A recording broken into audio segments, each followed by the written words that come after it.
నమస్కారం వీడిజిటల్ న్యూస్ కి స్వాగతం నా పేరు దివ్య వార్తల్లో ముందుగా ముఖ్యాంశాలు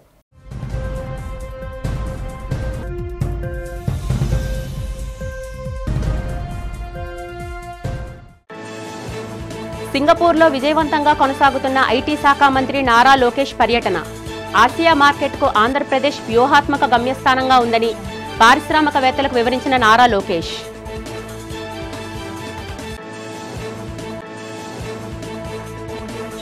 ఆగస్టు 25 నుంచి రాష్ట్రంలో పేద కుటుంబాలకు స్మార్ట్ రేషన్ కార్డులు అందించనున్న రాష్ట్ర ప్రభుత్వం లబ్ధిదారులకు క్యూఆర్ కోడ్తో ఉన్న స్మార్ట్ రేషన్ కార్డులను అందజేస్తామని వెల్లడించిన మంత్రి నాదెండ్ల మనోహర్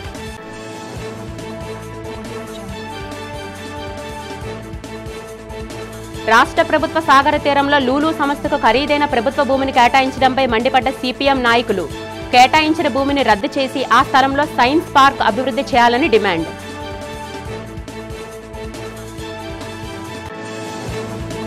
ఎన్ఏడి ఎయిర్పోర్ట్ రెండవ అదనపు ఫ్లైఓవర్ బ్రిడ్జ్ నిర్మాణ పనులను పరిశీలించిన MLA Ganababu VMRDA chairman Pranav traffic సమస్య శాశ్వత పరిష్కారానికి అదనపు వంతెన నిర్మించనున్నట్లు వెల్లడి ఆసియా మార్కెట్ ఆంధ్రప్రదేశ్ వ్యూహాత్మక గమ్యస్థానంగా ఉందని విద్యా ఐటీ ఎలక్ట్రానిక్స్ శాఖల మంత్రి నారా లోకేష్ చెప్పారు ఏపీఏలో ప్రధాన నగరాలు అంతర్జాతీయ మార్కెట్లకు అద్భుతమైన కనెక్టివిటీ ఉందని వెల్లడించారు IT electronics semiconductors innovation ecosystems AI ఫిన్సిక్స్ రంగాల్లో ఆంధ్రప్రదేశ్ భవిష్యత్తులో శక్తివంతం చేయడం అనే అంశంపై సింగపూర్లో షాంగ్రీవా హోటల్లో ఏర్పాటు చేసిన బిజినెస్ రౌండ్ టేబుల్ సమావేశంలో మంత్రి లోకేష్ మాట్లాడారు ఏపీ ఓ దార్శనిక రాష్ట్రమన్నారు ఆర్థిక వృద్ధి పౌర సేవలు మెరుగుపరచడానికి సాంకేతిక శక్తిని ఉపయోగించుకోవడంలో పరిశ్రమల అవసరాలకు అనుగుణంగా యువతకు నైపుణ్య శిక్షణ ఇచ్చేందుకు వారిని పరిశ్రమలతో అనుసంధానిస్తున్నాం పారదర్శకత జవాబుదారీతనం వ్యాపార సౌలభ్యాన్ని దృష్టిలో ఉంచుకొని సులభతర విధానాల కోసం నిరంతరం కృషి చేస్తున్నామన్నట్లు చెప్పారు ఏపీలో వ్యాపార అభివృద్ధికి అవసరమైన మరిన్ని వెసులుబాట్లు కల్పించేందుకు సిద్ధంగా ఉన్నామని హామీ ఇచ్చారు ఏపీ ఆర్థికాభివృద్ధిలో IT electronics semiconductors innovation ecosystems AI ఫిన్లాక్ రంగాలు కీలకంగా మారుతున్నాయి అన్నారు The reason was we went to the 2-hour port to actually take a look at how the port construction is coming along and Mr. Naidu in true spirit had a lot of questions. So the port authority was scrambling trying to answer his questions and that's what delayed us from this event. And I'm sure Honorable Chief Minister in his true spirit is going to actually make a presentation and all of you won't be remembering my speech, but I'll try and make it concise and effective. Very good evening everyone. It is an honor to be here with you in this important forum that celebrates the enduring partnership between Andhra Pradesh and Singapore. I extend my warmest welcome to our friends from Singapore and to all the business leaders, innovators and visionaries who have gathered here. This platform reflects the strategic depth of our relationship and the shared vision we have for a prosperous, collaborative future. I thank CI for organizing this summit and our Honorable Chief Minister, Shri Nara Chandrababu Naidu Garu, whose visionary leadership continues to position Andhra Pradesh as India's most future-ready state.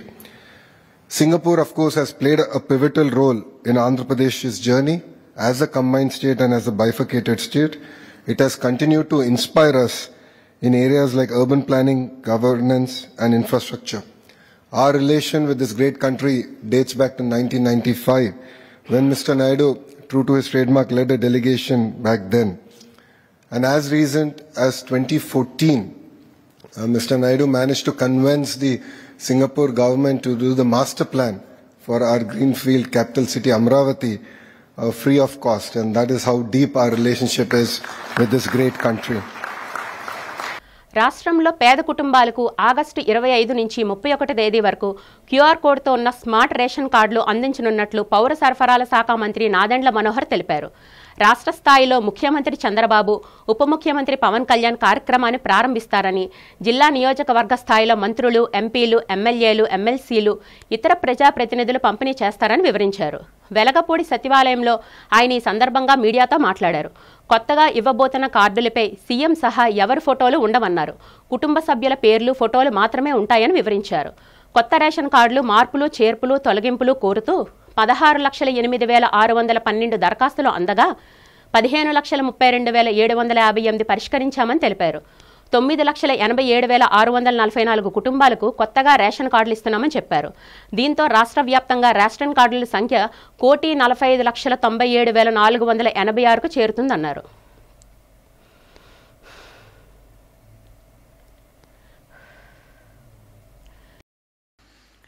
ఎక్కడ కూడా నాయకుల ఫోటోలు ఉండకూడదని మా కూటమి ప్రభుత్వం గౌరవ ముఖ్యమంత్రి గారు చంద్రబాబు నాయుడు గారి ఆలోచనతోటి, అదేవిధంగా ఉప ముఖ్యమంత్రి గారు పవన్ కళ్యాణ్ గారి సూచనలతోటి దీన్ని డిజైన్ చేసినప్పుడు ఎక్కడ కూడా రాజకీయ నాయకుల ఫోటోలు లేకుండా కేవలం ఆ కుటుంబ సభ్యుల హౌస్ హోల్డ్ హెడ్ అవుతున్నారో వారి ఫోటో తప్ప వేరే ఫోటోలు ఏమీ లేకుండా దీంట్లో పెట్టడం జరిగింది. అదేవిధంగా చాలా స్పష్టంగా ఈ debit card size, credit card size మీకు ఎక్కడైనా సరే క్యారీ చేయడానికి వెసులుబాటు కల్పించడంతో పాటు కుటుంబ సభ్యుల వివరాలు చాలా స్పష్టంగా క్లియర్గా కనపడేటట్టు అందరికీ కూడా ఈ అవకాశం కల్పించాం.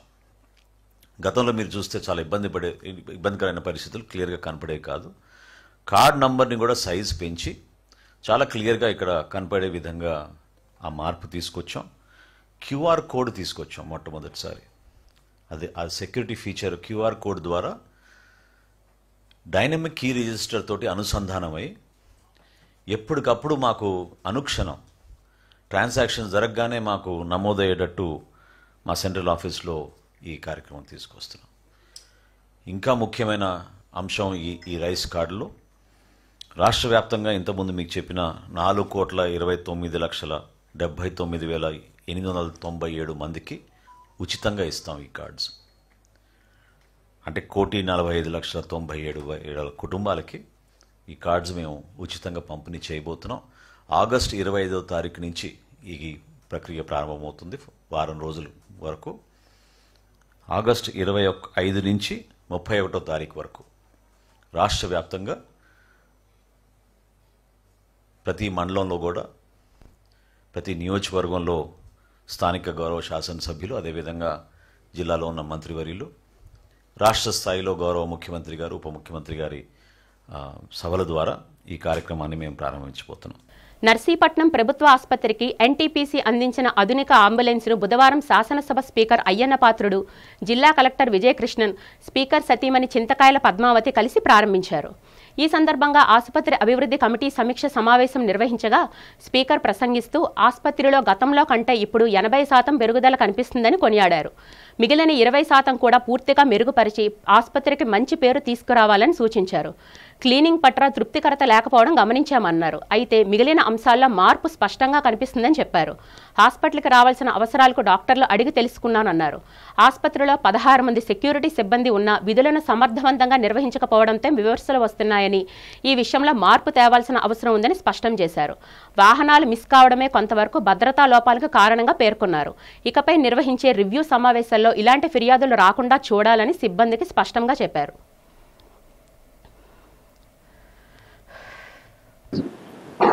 మరి ఈరోజు మన నర్సీపట్నం ఏరియా హాస్పిటల్కు డెవలప్మెంట్ కమిటీ మీటింగ్ ఎలా ఏర్పాటు చేసుకున్నాం. ఇది తరచూ మనం 2-3 నెలలకు ఒకసారి చేస్తూ ఉంటాం. అలాగే ఈ మీటింగ్లో కూడా, ఈ మీటింగ్లో ఉద్దేశం ఏంటంటే మాకు ఏంటంటే గతంలో ఏ నిర్ణయం తీసుకున్నాం, దాన్ని ఎంతవరకు కంప్లీట్ చేస్తాం, ఒక అవ్వకపోతే కారణాలు ఏంటి, ఇవన్నీ ఒక రివ్యూ చేసుకోవడానికి ఉపయోగపడుతుంది. ఇది ఇవాళ కలెక్టర్ గారు కూడా స్వయంగా మేడం గారు వచ్చారు, చాలా సంతోషం. అయితే నాకు నా అబ్జర్వేషన్లో అంటే గవర్నమెంట్ డాక్టర్లు ఇచ్చిన రిపోర్టే కాదు, నేను కూడా పర్సనల్గా ఇక్కడ ఉన్న పరిస్థితులు రిపోర్ట్ తెప్పించుకుంటూ ఉంటాను. నేను ఎవరికి తెలియదు, అది కొంతమంది కుర్రాళ్ళు పంపించుకొని పేషెంట్ అడిగి తెలుసుకుంటున్నాను. నాకు తెలిసి గతం కంటే ఒక 80% వరకు సాటిస్ఫాక్షన్గా ఉంది నాకు. ఇంకా 20% ఇంకా సాటిస్ఫాక్షన్ ఇప్పుడే మాట్లాడాను. 20% సాటిస్ఫాక్షన్ ఇంకా లేదు. దాంట్లో నాకు అబ్జర్వ్ చేసింది ఏంటంటే 20%లో ఒకటి ఏంటంటే క్లీనింగ్, మిగతా అన్నీ బాగానే ఉన్నాయి. డాక్టర్స్ కార్యక్రమాలు కానివ్వండి, మెడిసిన్ సైడ్ కానివ్వండి, ఆపరేషన్ సైడ్ కానివ్వండి, టెస్టింగ్ సైడ్ కానివ్వండి, అంత పర్ఫెక్ట్గానే ఉంది. క్లీనింగ్ మాత్రం నాకు అనుకున్న సాటిస్ఫాక్షన్ లేదు. అదే ఇప్పుడు మీటింగ్లో మాట్లాడాను. క్లీనింగ్ మాత్రం శుభ్రంగా హాస్పిటల్ ఇప్పుడు వచ్చినా శుభ్రంగా ఉండాలి, నీట్గా ఉండాలి, ఎక్కడ డస్ట్ కనపడడానికి వీల్లేదు. ఆ 20% కూడా ఇంప్రూవ్మెంట్ చెప్పి నిర్ణయం తీసుకోవడం జరిగింది. తర్వాత రెండోది ఏంటంటే సెక్యూరిటీ. 16 మంది సెక్యూరిటీ వాళ్ళు ఉన్నారు మనకి. వాళ్ళు ఏం చేస్తున్నారు వాడికి అర్థం అవ్వట్లేదు. నేను మొన్న రాత్రి సుమారు 10:10 ప్రాంతంలో వచ్చాను. నేను ఎవరికి తెలియదు, మా సెక్యూరిటీ వాళ్ళు కూడా తెలియదు. సడన్గా కారు వెళ్ళాలి వస్తే ఇక్కడ నైట్ సెక్యూరిటీ వాళ్ళు లేదు. మరో వంతెన నిర్మాణంతో ఎన్ఏడి ట్రాఫిక్ సమస్యలు పూర్తిగా పరిష్కారం అవుతాయని ప్రభుత్వ విప్ వి గణబాబు అన్నారు. ఎయిర్పోర్ట్ నుంచి ఎన్ఏడి రైల్వే ఫ్లైఓవర్ మీదుగా నిర్మిస్తున్న అదనపు ఫ్లైఓవర్ బ్రిడ్జి నిర్మాణ పనులను విఎంఆర్డీఏ చైర్మన్ ప్రణవ్ గోపాల్తో కలిసి గణబాబు పరిశీలించారు. నాణ్యతలో రాజీ పడకుండా వంతెన నిర్మాణ పనులు సాగించాలన్నారు. ఈ సందర్భంగా ప్రభుత్వ విప్ గణబాబు మాట్లాడుతూ ఈ రెండో వంతెన నిర్మాణం పనులు పూర్తయితే ఎన్ఏడి జంక్షన్ ట్రాఫిక్ కష్టాలు తీరుతాయన్నారు. నడక మార్గాన్ని రాకపోకలు సాగించే ప్రజల కోసం ప్రత్యేకంగా ఇరువైపులా నడకదారి ఏర్పాటు చేయనున్నట్లు చెప్పారు. సాధ్యమైనంత త్వరలోనే ఈ వంతెన వినియోగంలోకి తీసుకురానున్నట్లు గణబాబు తెలిపారు. వంతెన నిర్మాణ పనుల పరిశీలనలో రైల్వే, విఎంఆర్డీఏ ఇంజనీరింగ్, పోలీస్ అధికారులు, ఫ్లైఓవర్ నిర్మాణ ఇంజనీరింగ్ సిబ్బంది ఉన్నారు. విశాఖపట్నం ఎంటర్ కాగానే ఈ ట్రాఫిక్ జంక్షన్ని ఒక యూనిక్ మోడల్లో, ఎక్కడా దేశంలో లేని మోడల్, ఒక రోటరీ సిస్టంతో 3 లేయర్ పెట్టాలని అప్పట్లో విజయ నిర్మాణ కంపెనీ వాళ్ళు ఒక కొత్త ప్రపోజల్తో రావటం, దాని మరలా పబ్లిక్ డొమైన్ అంటే పబ్లిక్కి కూడా ఒపీనియన్ తీసుకొని ప్రజాభిప్రాయానికి పెట్టి ఎక్కువ ప్రజలు ఆమోదం తెలిపినటువంటి డిజైన్ని ఈరోజు నిర్మాణం తలపెట్టాం. ఒక పెడస్ట్రియన్స్కి కూడా ఎన్ఐడి కొత్త రోడ్ అనగానే వెహికల్స్ కంటే కూడా బస్సు దిగో లేదా ఆటో దిగో వేరే రూట్కి వెళ్ళే వాళ్ళకి అటు ఇటు గాజువాక, అటు పెందుర్తి, ఇటు కంచనపాలెం, ఇటు మదిలిపాలెం, ఈ 4 రోడ్ల జంక్షన్ అవ్వడం వల్ల ఎటు నుంచి ఎటు వెళ్ళే వాళ్ళు, నడిచే వాళ్ళ వల్ల ఎక్కువగా ట్రాఫిక్ ఆపాల్సి వచ్చేది. అందుకనే ప్రత్యేకంగా పెడస్ట్రియన్స్కి కూడా ప్రత్యేక ఏర్పాట్లు చేయడం జరిగింది. అలాగే బస్ షెల్టర్స్ కానీ ఆ డిజైన్స్ అన్నీ కూడా కొంతమేర గత ప్రభుత్వ పాలకులు నిర్లక్ష్యం చేశారు. ఇప్పుడు చూస్తున్నది ఆర్ఓబి, ఇది కూడా ప్రాజెక్టులో పార్ట్. రైల్ ఓవర్ బ్రిడ్జెస్ని అసలు ఇగ్నోర్ చేస్తూ ఎన్ఐడి ఫ్లోర్ని ఇనాగ్రేట్ చేయడం అనేది జరిగింది, మీ అందరూ చూశారు. విశాఖలో ప్రముఖ పర్యాటక ప్రాంతాల్లో సందర్శకులకు మౌలిక వసతులు కల్పిస్తున్నామని VMRDA chairperson MV Pranav Gopal, commissioner KS Viswanathan తెలిపారు. పర్యాటకులకు ఎటువంటి ఇబ్బంది లేకుండా అనేక చర్యలు తీసుకుంటున్నామని చెప్పారు. సాగర తీరంలో కుర్సురా సబ్మెరైన్, TU-142 యుద్ధ విమానం మ్యూజియం వద్ద దివీస్ కంపెనీ సహకారంతో పర్యాటకులకు శుద్ధి చేయబడిన త్రాగునీరు సదుపాయాన్ని ఏర్పాటు చేశారు. త్రాగునీటి సదుపాయాన్ని శాసనసభ్యులు Velagapudi Ramakrishna Babu, VMRDA chairman Pranav Gopal, commissioner విశ్వనాథన్తో కలిసి ప్రారంభించారు. ఈ సందర్భంగా ప్రణవ్ గోపాల్, విశ్వనాథన్ మాట్లాడుతూ విఎంఆర్డీఏ పరిధిలో ఉన్న అన్ని పర్యాటక ప్రాంతాల్లో సందర్శకులకు అనేక వసతులు కల్పిస్తామని తెలిపారు. పర్యాటకంగా అభివృద్ధిగా తన వంతు కృషి చేస్తామని తెలిపారు.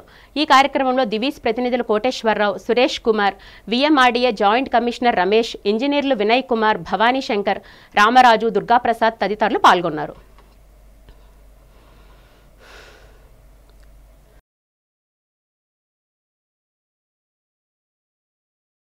ఈరోజు దివీస్ సంస్థ ఏదైతే పర్యాటక ప్రాంతం కానివ్వండి, అదేవిధంగా సబ్మెరైన్ ఆపరేటి మ్యూజియం దగ్గర కానివ్వండి, పర్యాటకులకు అదేవిధంగా ప్రజలందరూ కూడా ఉచితంగా ప్యూరిఫైడ్ వాటర్ ప్లాంట్ ఏర్పాటు చేయడం జరిగింది. ముందుగా దివీస్ సంస్థకి నేను అభినందనలు తెలియజేస్తున్నాను. గత ఎన్నో రోజుల నుంచి విశాఖపట్నం ప్రాంతంలో అనేక CSR నిధులతో అనేక వాటర్ ప్లాంట్స్ని ఏర్పాటు చేయడం, అదేవిధంగా అందరికీ కూడా ప్రజలకు కానివ్వండి అందరికీ కూడా ఉచితంగా ఇవ్వడం కూడా ఒక సంస్థకు అభినందనలు తెలియజేస్తున్నా. ఈ దాదాపు ప్రతి ఒక్క వాటర్ ప్లాంట్ 16 లక్షలు వ్యయంతో కూడింది. దాదాపు 2 వాటర్ ప్లాంట్స్ ఏర్పాటు చేయడం జరిగింది. దాదాపు 32 లక్షల పైచిలుక విలువ చేసే ఒక వాటర్ ప్లాంట్స్ ఏర్పాటు చేయడం జరిగింది. అదేవిధంగా ఈరోజు ఉదయాన్న ఉడా పార్క్ కూడా నేను ఆకస్మికంగా తనిఖీ చేయడం జరిగింది. నేను గౌరవ కమిషనర్ గారు ఇద్దరం కూడా అనేక మంది గత కొన్ని రోజులుగా ప్రజలు ఇబ్బందులు పడుతున్నారు. ఏదైతే ఓపెన్ జిమ్ అదేవిధంగా అనేకమైన సమస్యలు ఏదైతే నా దృష్టికి రావడం, వెంటనే కూడా ఈరోజు మా అధికారులందరితో కూడా చర్చించాను. ఈరోజు పర్యటించిన తర్వాత అక్కడున్న వాకర్స్ అందరితో కూడా మాట్లాడడం కూడా జరిగింది. వాళ్ళ సమస్యలన్నీ కూడా తెలుసుకోవడం జరిగింది. రానున్న 20 రోజుల్లో తప్పనిసరిగా ఉడా పార్కులో ఏవైతే సమస్యలు ఉన్నాయో గౌరవ శాసనసభ్యుల వారి దృష్టిలో కూడా పెట్టడం జరిగింది. 20 రోజుల్లో పార్కులు పూర్తి స్థాయిలో కూడా అభివృద్ధి చేస్తాను కూడా మీ ద్వారా తెలియజేసుకుంటూ, మా చైర్మన్ అండ్ మేనేజింగ్ డైరెక్టర్ గారు డాక్టర్ మురళీ కే దేవి గారి ఆధ్వర్యంలో, ఆయన డైరెక్షన్లో మేము ఈ ఆర్ఓ ప్లాంట్లు అనేవి టేకప్ చేసామండి. బోత్ తెలంగాణ అండ్ ఆంధ్ర 2 స్టేట్స్లోనూ కూడా throughout the places wherever public requirement is there, chairman గారి స్ఫూర్తితోటి మేమంతా ఈ ఆర్ఓ ప్లాంట్లు టేకప్ చేయడం అయింది. ఇది పబ్లిక్ అందరికీ ఉపయోగపడితే will be very more than happy for that. Thank you.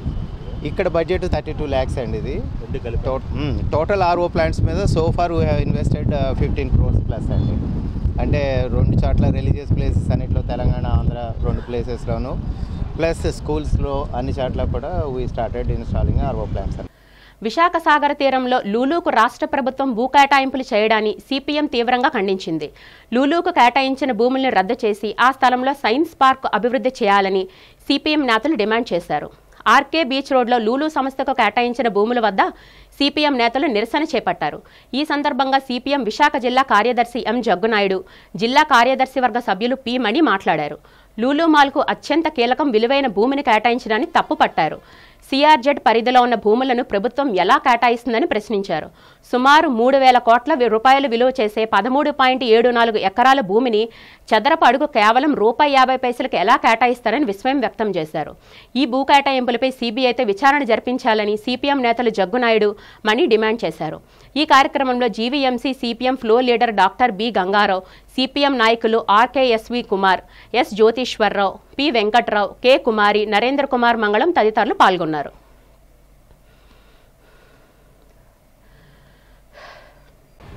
Visakha Sagar తీరంలో అత్యంత కీలకమైన అత్యంత విలువైన 13.74 ఎకరాల భూముల్ని రాష్ట్రంలోని చంద్రబాబు, పవన్ కళ్యాణ్ బీజేపీ ప్రభుత్వం అప్పనంగా ఒక విదేశీ బౌలిజా సంస్థ లూలుకి కట్టబెట్టింది.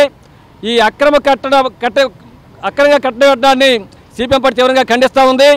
ఈ భూ కేటాయింపుల్ని తక్షణమే రద్దు చేసి ఈ భూముల్ని విశాఖపట్నం అభివృద్ధి కోసం, ప్రజాభివృద్ధి కోసం వినియోగించాలని డిమాండ్ చేస్తూ ఈ భూముల్లో మేము నిరసన కార్యక్రమం చేపట్టడం జరిగింది. ఈ భూములు సిఆర్జెడ్ పరిధిలో ఉన్నాయి.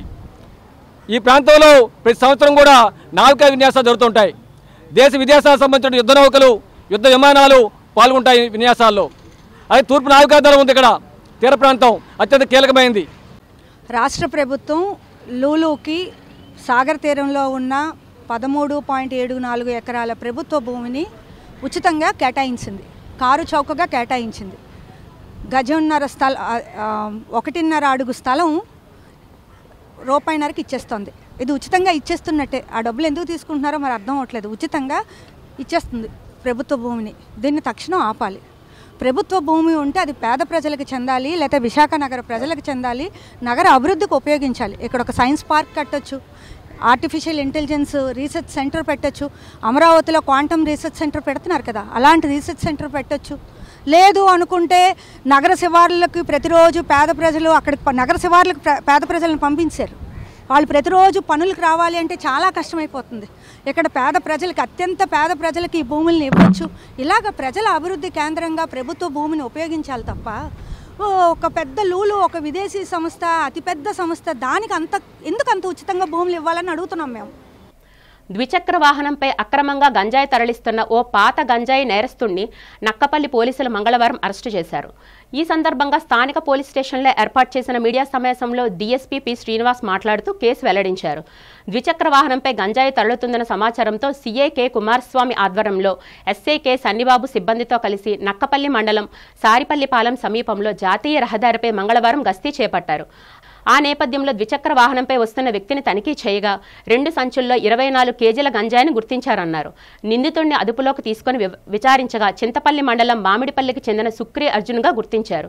గోలుగొండ మండలం కోడలపాలెనికి చెందిన గంజాయి వ్యాపారం చేసే రెడ్డి నరసింహమూర్తితో పరిచయం ఏర్పడిందని, నరసింహమూర్తి కోరడంతో కోరాపూట్ నుంచి చింతపల్లి మీదుగా తుని వద్ద గంజాయి తప్పగించేందుకు మంగళవారం అడ్డరోడ్డు చేరుకున్నాడని, అక్కడ అదుపులో తీసుకుని అరెస్టు చేయడం జరిగిందని వెల్లడించారు. సుక్రీ అర్జున్ సన్ ఆఫ్ రాంబాబు 31 సంవత్సరాలు, ఎస్టీ వాల్మీకి కులం, మామిడిపల్లి గ్రామం, అల్లూరు సీతారామరాజు జిల్లా, చింతపల్లి మండలం. కానీ ఈయన డిగ్రీ చదువుకున్నాడండి. చదువుకున్న తర్వాత ఈ వ్యాపారాన్ని కొనసాగిస్తూ, గంజాయి వ్యాపారాన్ని కొనసాగిస్తూ థికారసాహి గ్రామం, కోరాపుట్ డిస్ట్రిక్ట్, ఒరిస్సాలో ఉంటాడు. ఒరిస్సాలో ఉండి ఒరిస్సా నుంచే ఈ గాంజా వ్యాపారాన్ని నిర్వహిస్తున్నాడు. అయితే ఇప్పుడు మనకు దొరికింది 24 కేజీల గంజాయే, ఒక ఎన్ఫీల్డ్ బైక్ అండ్ ఒక సెల్ ఫోన్. కానీ ఈయన మీకు అందరికీ తెలుసు, ఇంతకుముందు మనం ఇదే నెలలో 9వ తేదీన 9/7/25న ఒక 840 కిలోల గాంజాయిని మనం స్వాధీనపరచుకున్నాం నక్కపల్లి పోలీస్ స్టేషన్లోనే. ఆ కేసులో ఈయన ప్రైమ్ అక్యూజ్డ్ అనమాట. అప్పటి నుంచి కూడా ఏ రోజైతే 840 కేజీల గంజాయి మనం స్వాధీనం చేసుకున్నామో అప్పటి నుంచి రిమైనింగ్ అక్యూజ్డ్ కోసం ట్రాక్ చేస్తూ ఉన్నాము. ఆ ట్రాక్ చేస్తూ ఉన్న క్రమంలో ఈ రోజున ఈయన ఇక్కడ అరెస్ట్ కావడం జరిగింది. అయితే ఈయన చాలా పెద్ద గంజాయి వ్యాపారం చేయడం, ఇప్పటి వరకు కూడా ఇంతకు ముందు అంటే మన దగ్గర 840 కేజీల గంజాయి ప్లస్ ఇప్పుడు 24 కేజీల గంజాయి కాకుండా 23లో 2023లో అన్నవరం పోలీస్ స్టేషన్ కేసులో 1400 కేజీల గంజాయితో ఈయన మీద కేసు ఉందండి. కానీ ఇంతవరకు కూడా ఈయన అరెస్ట్ కాలేదు. అలాగే రోలుగుంట పోలీస్ స్టేషన్, మన రోలుగుంట పోలీస్ స్టేషన్లో 590 కేజీల్లో గాంజా తరలింపులో ఈయన నిందితుడు. అట్లాగే చింతపల్లి పోలీస్ స్టేషన్లో కూడా ఒక 150 కేజీల గంజాయి 24లోనే క్రైమ్ నెంబర్ 32/24 కేసులో 150 కేజీల గంజాయి కేసులో ఈ నిందితుడు. గోపాలపట్నం ప్రాథమిక ఆరోగ్య కేంద్రానికి జ్వర పీడితుల రోగుల సంఖ్య పెరుగుతుంది. వాతావరణంలో నెలకొన్న పరిస్థితుల కారణంగా జ్వరాల బారిన పడిన ప్రజలు పీహెచ్సీని ఆశ్రయిస్తున్నారు. ప్రాథమిక ఆరోగ్య కేంద్రం వైద్యాధికారి రోగులను పరీక్షించి మందులను అందజేస్తున్నారు. ఈ సందర్భంగా వైద్యాధికారి మాట్లాడుతూ తమ కేంద్రానికి ఎక్కువగా హై ఫీవర్ కేసులు వస్తున్నాయని చెప్పారు. డెంగ్యూ, మలేరియా, టైఫాయిడ్ లాంటి విష జ్వరాలతో బాధపడే వారి సంఖ్య అతి తక్కువగా ఉందన్నారు. ఎవరైనా అనారోగ్యంతో బాధపడితే నిర్లక్ష్యం చేయకుండా తక్షణమే వైద్య సేవలు పొందాలని సూచించారు. జ్వరం వస్తే ఎవరూ ఆందోళన చెందవలసిన అవసరం లేదని, అన్ని జ్వరాల నివారణకు తమ కేంద్రంలో మందులు ఉన్నాయని వైద్యాధికారి తెలిపారు. ప్రతి ఒక్కరూ తమ పరిసరాలను పరిశుభ్రంగా ఉంచుకోవాలని, కాచి చల్లార్చి వడపోసిన నీటిని మాత్రమే తాగాలని, ఆహారం వేడిగా ఉన్నప్పుడే తీసుకోవాలని ప్రజలకు సూచించారు. డేస్ నుంచి ఫీవర్ కేసెస్ బాగా ఎక్కువైనాయండి గోపాలపట్నం సిహెచ్సిలో. నేను doctor Revathi, MD general medicine, general physician. ఓపీలో చాలా ఎక్కువ కేసెస్ వస్తున్నాయి, అలానే ఐపీ కూడా చాలా ఎక్కువ వస్తున్నాయి. అన్ని హై ఫీవర్సే వస్తున్నాయి. అంటే హై ఫీవర్స్ అంటే టెంపరేచర్స్ ఆల్మోస్ట్ 101, 102 అలాంటివి ఎక్కువ వస్తున్నాయి. వీటిల్లో ఎక్కువ మ్యాక్సిమం వైరల్ ఫీవర్స్ ఉన్నాయి. అంటే టైఫాయిడ్ కానీ, మలేరియా కానీ, డెంగ్యూ కానీ కొంచెం తక్కువే ఉన్నాయి. ఎక్కువ వైరల్ ఫీవర్స్ ఉన్నాయి. వాటికంటూ మనం ఏ టెస్ట్లు చేయలేం. డెంగ్యూ కూడా వైరల్ ఫీవరే, బట్ అన్ని వైరల్ ఫీవర్స్ డెంగ్యూ అవ్వవు. అండ్ ఇప్పుడు వచ్చిన ఫీవర్స్ అన్నిటికీ డెంగ్యూ చేయించినా పాజిటివ్ రాదు. కొన్ని వాటికి మాత్రమే పాజిటివ్ వస్తుంది. ఎక్కడో ఒక 2, 3, 4, 5 అలానే పాజిటివ్ వస్తున్నాయి. మిగిలినవన్నీ నెగిటివే వస్తున్నాయి. ఈ వైరల్ ఫీవర్స్ కంటూ వేరే టెస్టులు కానీ మందులు కానీ ఏముండవు, అంతా సపోర్టివ్ ట్రీట్మెంటే. అలాంటివి ఏంటంటే అన్ని నెగిటివ్ వచ్చినా కూడా ఇలా 101, 102 జ్వరాలు వస్తుంటే వాళ్ళని కూడా అడ్మిట్ చేసి 4-5 డేస్ యాంటీబయాటిక్, ఫ్లూయిడ్స్ అవి పెట్టి ఫీవర్ తగ్గాక డిశ్చార్జ్ చేస్తున్నాం. కేసెస్ అయితే మాత్రం చాలా పెరిగాయి. టైఫాయిడ్ కానీ, మలేరియా కానీ, డెంగ్యూ కానీ ఎక్కువ అయితే లేవు. అన్నీ తక్కువే వస్తున్నాయి. వైరల్ ఫీవర్స్ మాత్రం ఎక్కువ ఉన్నాయి. ఓపీలో చాలా క్లియర్ చేస్తున్నాము. కూడదు బాగా హై టెంపరేచర్స్ ఉన్నా మాత్రం అడ్మిట్ చేసి 4-5 డేస్ హాస్పిటల్లోనే ఉంచి మందులు ఇచ్చి ఫ్లూయిడ్స్ పెట్టి డిశ్చార్జ్ చేస్తున్నాం. కేజీహెచ్ కార్డియాలజీ విభాగంలో గుండె శస్త్రచికిత్సకు సంబంధించిన పరికరాలను తక్షణమే పునరుద్ధరించాలని CPM Jagadamba zone convener M Subbarao demand చేశారు. రాష్ట్ర ప్రభుత్వం మొరాయిస్తున్న వైద్య పరికరాలను మరమ్మతులు చేయించి రోగులకు గుండె ఆపరేషన్లు జరిగే విధంగా జరిగిన తీసుకున్నారు. వైద్య పరికరాలు కొనేందుకు సిపిఎం నేతలు కేజీహెచ్ మెయిన్ గేట్ వద్ద భిక్షాటన కార్యక్రమాన్ని నిర్వహించారు. ఈ సందర్భంగా సిపిఎం నేత సుబ్బారావు మాట్లాడుతూ భిక్షాటన ద్వారా వచ్చే ఆదాయాన్ని ప్రభుత్వానికి అందజేస్తామన్నారు. రాష్ట్ర ప్రభుత్వం జాప్యం చేయకుండా పేద ప్రజల గుండె ఆపరేషన్లు జరిగే విధంగా వైద్య పరికరాలను అందుబాటులోకి తీసుకురావాలన్నారు. సామాన్య ప్రజలకు కార్డియాలజీలో ఆపరేషన్ జరగకపోవడం వల్ల ఎందరో తీవ్ర ఇబ్బందులకు గురవుతున్నారని వాపోయారు.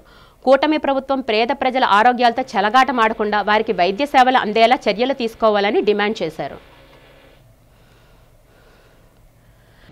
మొత్తం ఈ చుట్టుపక్కల జిల్లాలకి ఆరోగ్య ప్రధానిగా ఉంది. వేలాది మంది రోగులు ఇక్కడికి వచ్చి వైద్యం చేయించుకుంటారు. అటువంటి కేజీహెచ్లో ఇక్కడ చుట్టుపక్కల జిల్లాలే కాదు చుట్టుపక్కల రాష్ట్రాల నుంచి కూడా చాలామంది రోగులు ఇక్కడికి వైద్య నిమిత్తం వస్తుంటారు. కేజీహెచ్లో ముఖ్యమైనది ప్రధానమైన వార్డు గుండె జబ్బు వార్డు. గుండె జబ్బు వార్డు బాగా పేరు గాంచిన వార్డు ఇది. కేజీహెచ్లో అనేక ఆపరేషన్లు జరిగాయి, అనేక మందికి ప్రాణదానం జరిగింది. అటువంటి గుండె జబ్బు వార్డులో వైద్య పరీక్షలు చేయడానికి కావాల్సిన పరికరాలు లేవు. చాలా దారుణం. దాదాపు 6 మాసాల నుంచి గుండె జబ్బు ఆపరేషన్ జరగట్లేదు. మరి పేదవాళ్ళకి గుండె జబ్బు వస్తే వాళ్ళు చనిపోవడమేనా? ఈ సందర్భంగా మేము అడుగుతున్నాం. ప్రజలకు మౌలిక వసతులు కల్పించడం, వారి సమస్యలను పరిష్కరించడమే ప్రభుత్వ ప్రధాన లక్ష్యమని జిల్లా కలెక్టర్ ఎంఎస్ హరేంద్ర ప్రసాద్ 32వ వార్డు కార్పొరేటర్ కందుల నాగరాజు తెలిపారు.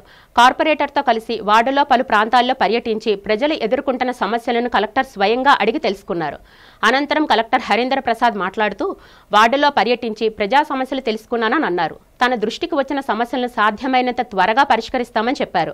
32వ వార్డు కార్పొరేటర్ కందుల నాగరాజు మాట్లాడుతూ కలెక్టర్ తమ వార్డులో పలు ప్రాంతాల్లో విస్తృతంగా పర్యటించారని తెలిపారు. వార్డులో పరిస్థితులు ప్రజలు నేరుగా కలిసి వారి సమస్యలు అడిగి తెలుసుకున్నారని చెప్పారు. జిల్లా కలెక్టర్ చొరవతో ఉత్తమ వార్డులోని పలు ప్రాంతాలకు మహర్దశ పట్టనున్నట్లు కందుల నాగరాజు తెలిపారు. ఈ పర్యటనలో పలు విభాగాల అధికారులు, కూటమి నాయకులు పాల్గొన్నారు. ఈరోజు విశాఖపట్నం నగరంలో 32వ వార్డు ఏడుగుడ్లు ప్రాంతానికి రావడం జరిగింది. ఇక్కడ స్థానిక కార్పొరేటర్ వారిలో చొరవతో ఇక్కడ ఉన్న ప్రజలు పడే ఇబ్బంది గురించి తెలుసుకోవడం జరిగింది. దాదాపు 60 మంది కుటుంబాలు చాలా కాలం నుంచి, దాదాపు 78 సంవత్సరాల నుంచి ఇక్కడే ఉంటున్నాము. మాకు సరైన ఇల్లు సదుపాయాలు లేదు, అదేవిధంగా మరుగుదొడ్లు కానీ వివిధ సదుపాయాలు కానీ లేదని ఇప్పుడే చెప్పడం జరిగింది. డెఫినెట్గా ఇది ప్రభుత్వం దృష్టికి తీసుకువెళ్ళి త్వరలో పరిష్కారం చేసే విధంగా చర్యలు తీసుకోవడం జరుగుతుంది. ఎవరు అయితే ఈ ప్రైవేట్ ఓనర్స్ ఉన్నారో వాళ్ళతో కూడా మాట్లాడి వాళ్ళకు ఎటువంటి హక్కు ఉంది, దాన్ని ఎటువంటి విధానంలో పరిష్కారం చేసి ఇక్కడ ఉన్న స్థానికులకి న్యాయం చేసే విధంగా చర్యలు తీసుకోవడం జరుగుతుంది. ఈరోజు చాలా సంతోషంగా ఉంది. ఎందుకంటే కలెక్టర్ గారు మనకి ఇన్ఛార్జ్ కమిషనర్ ఉన్నప్పటి కూడా నేను చాలా సందర్భాల్లో సార్ని రిక్వెస్ట్ చేశాను, సార్ మా వార్డులో ఒకసారి విజిట్ చేయండి సార్, అక్కడ వాతావరణం చూడండి సార్, ఏడుగుల పరిస్థితి కానీ చుట్టుపక్కల పరిసరాలు కూడా ఒకసారి చూస్తే మీకు అర్థం అవుద్దంటే అలాగైనా రాలేపారు. కానీ నిన్న ఆయనకైనా సార్ ఫోన్ చేసి నాగరాజు గారు మీరు చాలాసార్లు అడిగారు రాలేకపోతున్నారు, రేపు వస్తున్నానని చెప్పారు సార్. నాకు చాలా సంతోషం. వారికి ముందుగా ధన్యవాదాలు, కృతజ్ఞతలు తెలియజేసుకుంటున్నాం. అదే సందర్భంలో 32వ వార్డులో ఏడుగుళ్ళు, నేరలు కొనేరు, అల్లిపురం మార్కెట్ ఏరియా అంతా కూడా పరిశీలించి ముఖ్యంగా ఏడుగులు ప్రాంతం చూసి ఆయన చెలించిపోయారు. చాలా ఆయన చెప్పారు, ఏంటి ఇంత దారుణంగా ఉంటుంది అనుకోలేదు, నేను రావడం చాలా మంచిదైంది అన్నారు. నిజంగా నాకు చాలా సంతోషంగా ఉంది. అనకాపల్లి తోటాడ మార్గంలో పొలాల్లో జూద శిబిరంపై అనకాపల్లి పట్టణ పోలీసులు మంగళవారం రాత్రి దాడి చేశారు. జిల్లాలో వివిధ ప్రాంతాలకు చెందిన 15 మంది వరకు జూదం ఆడుతుండగా వీరిలో 3 పట్టుబడ్డారు. వీరి నుంచి 5,11,600 నగదు స్వాధీనం చేసుకున్నట్లు సీఐ విజయ్ కుమార్ తెలిపారు. మిగిలిన వారి కోసం గాలిస్తున్నామన్నారు. వీరితో పాటు నిర్వాహకుడు, పొలం యజమానిపై కేసు నమోదు చేస్తున్నట్లు మీడియాకు వెల్లడించారు. అనకాపల్లి టౌన్ పరిధిలో ఈరోజు సాయంత్రం మా ఎస్ఐ గారికి ఒక స్పెసిఫిక్ ఇన్ఫర్మేషన్ రావడం జరిగింది. దాని మీద వాళ్ళ సిబ్బందితో పాటు ఈరోజు వెళ్తే మన అనకాపల్లి టౌను శివారు మోనోపాక బోర్డర్ తోటాడ వెళ్ళే రూట్లో సుమారు ఒక 15 మంది దాకా గ్యామ్లింగ్ ఆడుతూ కనిపించడం జరిగింది. ఆ గ్యామ్లింగ్ బహిరంగ ప్రదేశంలో ఆ గ్యామ్లింగ్ ఆడుతున్న క్రమంలో మన వాళ్ళు రైడ్ చేస్తే సుమారు మిగతా అందరూ కూడా ఎవరైతే ఉన్నారో 3 persons పట్టుకోవడం జరిగింది. మిగతా వాళ్ళు పారిపోయారు. ఈ 3 persons దగ్గర మనకి సుమారు 5,11,600 రూపాయలు క్యాష్, 4 మొబైల్ ఫోన్లు సీజ్ చేశారు. దీంట్లో కొంతమంది పారిపోయిన వాళ్ళని కూడా మనం గుర్తించడం జరిగింది.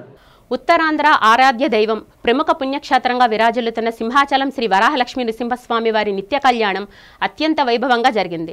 ఆర్జిత సేవల్లో భాగంగా అర్చక స్వాములు ఉత్సవమూర్తి గోవిందరాజస్వామిని ఉభయ దేవేరులతో మండపంలో అధిష్ఠింపచేశారు. నిత్య కళ్యాణంలో పాల్గొన్న భక్తుల గోత్రనామాలతో సంకల్పం చెప్పి పంచారాత్రగామ శాస్త్ర విధానంలో విశ్వక్సేనారాధన పుణ్యవచనాలతో కార్యక్రమానికి శ్రీకారం చుట్టారు. కంకణ ధారణ, నూతన యజ్ఞోపవేత సమర్పణ, జీలకర్ర బెల్లం, మాంగళ్య ధారణ, తలంబ్రాల ప్రక్రియను కమనీయంగా జరిపించారు. మంత్రపుష్పం, మంగళ శాసనాల తర్వాత భక్తులకు వేద ఆశీర్వచనాలు, శేష వస్త్రాలు, స్వామివారి ప్రసాదాలను అందజేశారు. అనంతరం స్వామివారి అంతరాలయ దర్శనం కల్పించారు.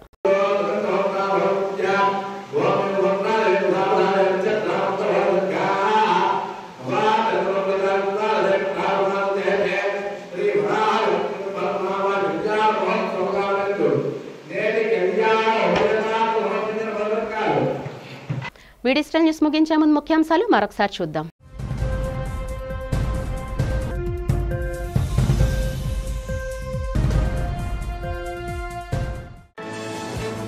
సింగపూర్లో విజయవంతంగా కొనసాగుతున్న ఐటీ శాఖ మంత్రి నారా లోకేష్ పర్యటన. ఆసియా మార్కెట్కు ఆంధ్రప్రదేశ్ వ్యూహాత్మక గమ్యస్థానంగా ఉందని పారిశ్రామికవేత్తలకు వివరించిన నారా లోకేష్.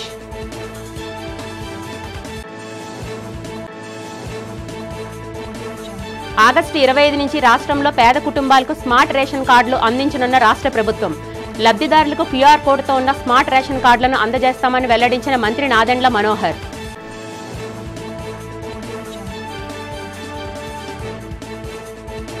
రాష్ట్ర ప్రభుత్వ సాగర తీరంలో లూలు సంస్థకు ఖరీదైన ప్రభుత్వ భూమిని కేటాయించడంపై మండిపడ్డ సిపిఎం నాయకులు. కేటాయించిన భూమిని రద్దు చేసి ఆ స్థలంలో సైన్స్ పార్క్ అభివృద్ధి చేయాలని డిమాండ్.